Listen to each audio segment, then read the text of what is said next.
ಎಲ್ಲರಿಗೂ ಸ್ವಾಗತ ಬಯಸ್ತಾ ಇದ್ದೀನಿ. ಈಗ ಬೆಂಗಳೂರು ಗ್ರಾಮಾಂತರ ಜಿಲ್ಲೆಯ ವಿಜಯಪುರ ಪೊಲೀಸ್ ಠಾಣಾ ವ್ಯಾಪ್ತಿಯಲ್ಲಿ ದಿನಾಂಕ 18/6/2026ರಂದು ಒಬ್ಬ ಫಿರ್ಯಾದಿದಾರರಾದಂತಹ ಮುನಿಕೃಷ್ಣ ಅನ್ನೋರು ಠಾಣೆಗೆ ಒಂದು ದೂರು ನೀಡಿರ್ತಾರೆ. ನಂದು 2 ವೀಲರ್ ಸ್ಪೆಂಡರ್ ಕಳ್ತನ ಆಗಿದೆ, ಇದು ಪತ್ತೆ ಮಾಡಿಕೊಡಿ ಮತ್ತು ಅವ್ರ ಮೇಲೆ ಕಾನೂನು ಕ್ರಮ ಜರುಗಿಸಿ ಅಂತ. ಈ ಪ್ರಕರಣ ದಾಖಲಾದ ನಂತರ ನಮ್ಮ ವಿಜಯಪುರ ಠಾಣೆಯ ಇನ್ಸ್ಪೆಕ್ಟರ್ ಮತ್ತು ಸಿಬ್ಬಂದಿಗಳು ಸ್ತುತ್ಯರ್ಹವಾದಂಥ ಒಂದು ಕೆಲಸ ಮಾಡಿದ್ದಾರೆ. ಆ ಪ್ರಕರಣವನ್ನು ಭೇದಿಸಿ ಆರೋಪಿಯಾಗಿರ್ತಕ್ಕಂಥ ಖಲೀಲ್ ಅಹಮದ್ ಬಿನ್ ಶಫಿವುಲ್ಲಾ 46 ವರ್ಷ, ಆತನು ಸಹ ವಿಜಯಪುರ ಟೌನ್ ಆತನ ದಸ್ತಗಿರಿ ಮಾಡಿ ಆತನು ಕೊಟ್ಟ ಮಾಹಿತಿಯ ಮೇರೆಗೆ ಸುಮಾರು 42 ವಾಹನಗಳನ್ನ ಸೀಸ್ ಮಾಡಿದ್ದಾರೆ. ಸೀಸ್ ಮಾಡಿ ಈ ದಿನ ಮಾನ್ಯ ನ್ಯಾಯಾಲಯದಿಂದನೂ ಸಹ ಅನುಮತಿ ಪಡೆದು ಪತ್ತೆಯಾಗಿರತಕ್ಕಂತಹ ಮತ್ತು ದೂರು ದಾಖಲಾಗಿರತಕ್ಕಂಥ ಮಾಲೀಕರಿಗೆ ಈ ವಾಹನಗಳನ್ನು ಒಪ್ಪಿಸುವ ಕಾರ್ಯಕ್ರಮ ಹಾಗೂ ಜನರಲ್ಲಿ ತಮ್ಮ ಮುಖಾಂತರ ಜಾಗೃತಿ ಮೂಡಿಸ್ತಕ್ಕಂಥ ಒಂದು ಕಾರ್ಯಕ್ರಮವನ್ನು ಸಹ ಇಲ್ಲಿ ವಿಜಯಪುರ ಠಾಣೆಯವರು ಹಮ್ಮಿಕೊಂಡಿದ್ದಾರೆ. ನಿಜವಾಗಿ ಅವರು ಸ್ತುತ್ಯಾರ್ಹವಾದಂಥ ಒಂದು ಕೆಲಸ ಮಾಡಿದ್ದಾರೆ. ಲಕ್ಷ್ಮೀನಾರಾಯಣ ಬಂದ ಮೇಲೆ ವಿಜಯಪುರದಲ್ಲಿ ಕಾನೂನು ಸುವ್ಯವಸ್ಥೆ ಮತ್ತು ಅಪರಾಧ ಚಟುವಟಿಕೆಗಳ ತಡೆಗಟ್ಟುವಿಕೆ ಮತ್ತು ಪತ್ತೆ ಹಚ್ಚುವ ಕಾರ್ಯ ಬಹಳ ಚೆನ್ನಾಗಿ ಮಾಡ್ತಾ ಇದ್ದಾರೆ. ಅವರ ಕಾರ್ಯ ಶ್ಲಾಘನೀಯ ಮತ್ತು ಸಾರ್ವಜನಿಕರು ಸಹ ನನಗೆ ಫೋನ್ ಮಾಡಿ ಹೇಳಿದ್ದಾರೆ, ಇಲ್ಲ ಸರ್, ಲಕ್ಷ್ಮಣ ಬಂದ ಮೇಲೆ ಒಳ್ಳೆ ಕೆಲಸಗಳಾಗ್ತಾ ಇದೆ ಅಂತ. ಸೊ ಇಲಾಖಾ ವತಿಯಿಂದ ನನ್ನ ವೈಯಕ್ತಿಕವಾಗಿ ಆತಗೆ ಮತ್ತು ಆ ತಂಡದವರಿಗೆ ಅಭಿನಂದನೆಗಳು ಸಲ್ಲಿಸ್ತೀನಿ. ಇದು ಒಂದು ಫನ್ನಿ ಅಂತಂದ್ರೆ, ಆತನು ಹಿಂದೆ ಪೆಟ್ರೋಲ್ ಬಂಕ್ ಅಲ್ಲಿ ಕೆಲಸ ಮಾಡ್ತಾ ಇರ್ತಾನೆ.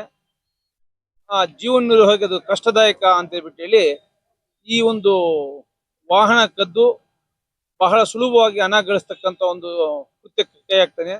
ಸುಮಾರು 20-25 ಕೀಗಳು ತನ್ನ ಜೊತೆಯಲ್ಲಿ ಇಟ್ಕೊಂಡಿರ್ತಾನೆ. ಸೊ ನಮ್ಮ ಪೊಲೀಸ್ ಸ್ಟೇಷನ್ ಮುಂದೆನೂ ಒಂದು ವಾಹನ ಕದ್ದಿರ್ತಾನೆ. ಅದು ಪ್ರಕರಣ ದಾಖಲಾಗಿದೆ. ಆದ್ರೆ ಆತನು ರ್ಯಾಂಡಮ್ ಆಗಿ ಏನು ಈ ವೆಹಿಕಲ್ ವಾಚ್ ಮಾಡಿ ಯಾರು ಇಲ್ವಾ ಆ ರೀತಿ ಇಲ್ಲ, ಸ್ಟ್ರೈಟ್ ಅವೇ ಹೋಗೋದು, ಓಪನ್ ಮಾಡೋದು, ಎತ್ಕೊಂಡು ಹೋಗೋದು. ಮತ್ತೆ ಇಲ್ಲಿ ಇಂಟ್ರೆಸ್ಟಿಂಗ್ ಅಂದ್ರೆ ಈತನಿಗೆ ಹತ್ರ ಯಾರು ಪರ್ಚೇಸ್ ಮಾಡ್ತಾರೋ ಅವರು ಈತನಿಗೆ ದುಷ್ಪ್ರೇರಣೆ ಮಾಡ್ತಾ ಇದ್ದಿದ್ದು ಸಹ ತನಿಖೆಯಲ್ಲಿ ನಮ್ಗೆ ತಿಳಿದು ಬಂದಿದೆ. ನೀವು ಹೀರೋ ಹೊಂಡಾ ಸ್ಪೆಂಡರ್ ಮಾತ್ರ ಕೊಟ್ರೆ ನಾವು ಮಾರಾಟ ಮಾಡ್ಕೊಡ್ತೀವಿ ಅಂತ. ಅದು ಬಹಳ ಕಡಿಮೆ ರೇಟ್ಗೆ 2-2.5 ಸಾವಿರ ರೂಪಾಯಿಗೆ ಅವರು ಪರ್ಚೇಸ್ ಮಾಡ್ತಾ ಇದ್ದಾರೆ. ಆ ದುಡ್ಡನ್ನು ವಾಟ್ಸಪ್ ಅದಕ್ಕೆ ಫೋನ್ ಪೇ ಮುಖಾಂತರ ಮಾಡಿದ್ದಾರೆ. ಅವ್ರನ್ನೂ ಸಹ ಪತ್ತೆ ಮಾಡಿ ಈ ಪ್ರಕರಣದಲ್ಲಿ ಅವ್ರನ್ನೂ ಸಹ ಕ್ರಮ ಕೈಗೊಳ್ತೀವಿ. ಓನ್ಲಿ ಸ್ಪೆಂಡರ್ಸ್, ಯಾಕಂತಂದ್ರೆ ಮೈಲೇಜ್ ಜಾಸ್ತಿ ಬರ್ತದೆ ಮತ್ತೆ ಬಡವರು ಮೈಲೇಜ್ ಇಷ್ಟಪಡ್ತಾರೆ. ಹಾಗಾಗಿ ಇಲ್ಲಿ ಏನ್ 42 ವಾಹನಗಳು ನಾವು ವಶಪಡಿಸ್ಕೊಂಡಿದೀವೋ ಅದರಲ್ಲಿ 41 ವೆಹಿಕಲ್ ಓನ್ಲಿ ಹೀರೋ ಹೋಂಡಾಗೆ ಸೇರ್ತಕ್ಕಂಥ ವಾಹನಗಳು. ಅದರದ್ದು ಉದ್ದೇಶ ನಿಮ್ಗೆಲ್ಲ ಕ್ಲಿಯರ್ ಆಯ್ತು ಈಗ. ಹಾಗಾಗಿ ಕದ್ದಿರೋದು ಇಷ್ಟ ಅಪರಾಧನೋ, ಕದಿಯಕ್ಕೆ ದುಷ್ಪ್ರೇರಣೆ ನೀಡಿರ್ತಕ್ಕಂಥದ್ದು ಅಷ್ಟೇ ದೊಡ್ಡ ಅಪರಾಧ. ಅವರ ಪತ್ತೆಗಾಗಿ ಸಹ ಕ್ರಮ ಕೈಗೊಳ್ಳಲಾಗ್ತದೆ. ಅವ್ರನ್ನೂ ಸಹ ಈ ಪ್ರಕರಣದಲ್ಲಿ ಸೇರಿಸಿ ಮಾನ್ಯ ನ್ಯಾಯಾಲಯಕ್ಕೆ ಆರೋಪ ಪಟ್ಟಿ ಸಲ್ಲಿಸ್ತೀವಿ.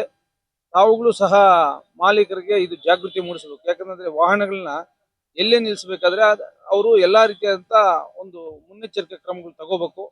ಈಗ ಲೇಟೆಸ್ಟ್ ಆಗಿ ವೀಲ್ಗೆ ಕೀ ಹಾಕೋದು ಬಂದಿದೆ, ಅದಾದ್ರೆ ಉತ್ತಮ ಅಂತ ಸಹ ತಾವು ಜನಜಾಗೃತಿ ಮಾಡಬೇಕು. ನಾವು ಇದರಲ್ಲಿ ಪರಿಣಾಮಕಾರಿ ತಡೆಗಟ್ಟಲಿಕ್ಕೆ ಪ್ರತಿದಿನ ಈ ವೆಹಿಕಲ್ಸ್ ಕೇಸ್ ಹಾಕ್ತಾ ಇದೀವಿ. ಆವಾಗ ಹೆಲ್ಮೆಟ್ ಇಲ್ದದ್ದು ಮತ್ತೆ ರ್ಯಾಶ್ ಅಂಡ್ ನೆಗ್ಲಿಜೆಂಟ್ ಆಗಿ ಓಡಿಸ್ತಕ್ಕಂಥದ್ದು, ಕುಡಿದು ಓಡಿಸೋದ್ರ ಜೊತೆಗೆ ದಾಖಲೆಗಳನ್ನು ಸಹ ಪರಿಶೀಲನೆ ಮಾಡ್ತೀವಿ.